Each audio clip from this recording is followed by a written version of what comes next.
Back then, a powerful Axumite empire dominated most of Horn of Africa. They built huge monuments and coin made of pure gold. By the 30th AD, they were the first African empire to follow Christianity. But no empire lasts forever. Over time, Axum lost its power. Farms wore out, trade moved on to new locations, and small local rulers started taking control of their own areas. Up north, in modern day Eritrea, those local rulers formed a new kingdom that would be called Medri Bahri, meaning land of the sea. Now, the Axumite kingdom will break into three countries that will be called Medri Bahri, Aral Kingdom, and Abyssinia.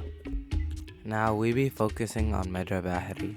Their capital was Deborah, which was high up in the Eritrean mountain, and their main port on the Red Sea was Massawa.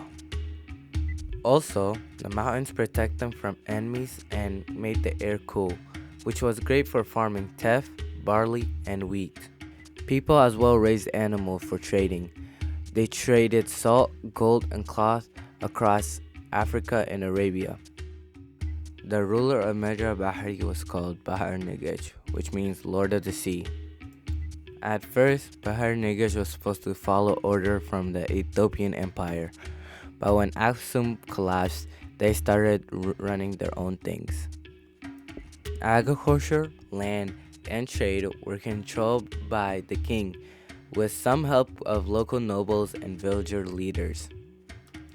People of Medra Bahari followed the Ethiopian Orthodox Christianity, as Aksum did before them. They built stone churches, and their priests used old language of Giz to pray and write. Life revolved around the church to celebrate saint days with food, music, and dancing. They would fast on holy days and help with each other with major events such as wedding or harvest. Most people in the highlands were farmers. On the coast, Muslim traders from Arabia arrived with spice, beads, and cloth. Medr Bahri location brought both good and bad. While being close to trade made them rich, it also brought them enemies. In the 1500s, a renowned fighter named Imad Ahmed bin Ibrahim al-Ghazal, also called Grand the Left Hand, led the campaign of war across the region with Adal Sultanate. Amans and his army defeated Ethiopia and moved through Medra Bahari, beating the local king Zawengel. Adal was pushing Ethiopia up and up towards north, so Ethiopia sent a diplomat to Portugal requesting aid, and help did arrive. Portuguese sent men and new weapons to Ethiopia, which became the downfall of the Adal kingdom. Many years later, we have a new king named Ishak. The story of Medra Bahari under Bahar Nigish Ishak was pretty wild.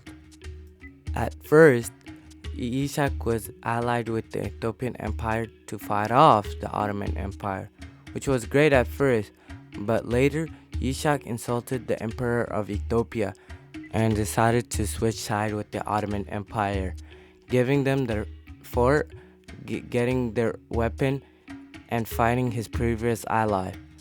With all of these, the people of Medra Bahari didn't know if he was a great leader. For several centuries, Medra Bahari was torn apart between the Ethiopian and the Ottoman Empire. Constant war, heavy taxes, and trade weakened the kingdom bit by bit. At the end of the 18th century, Ethiopia once more became a powerful kingdom under Emperor Johannes V. His army occupied the region and captured the last king and putting the end of Medra Bahari. Medra Bahari stood for centuries, holding his ground with rugged mountain, bold leaders, and unbreakable faith. It wasn't the biggest, but it was the toughest and most vibrant country there is.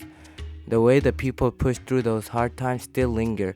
The kingdom might be gone, but the stubborn still drives today in people in modern-day Eritrea.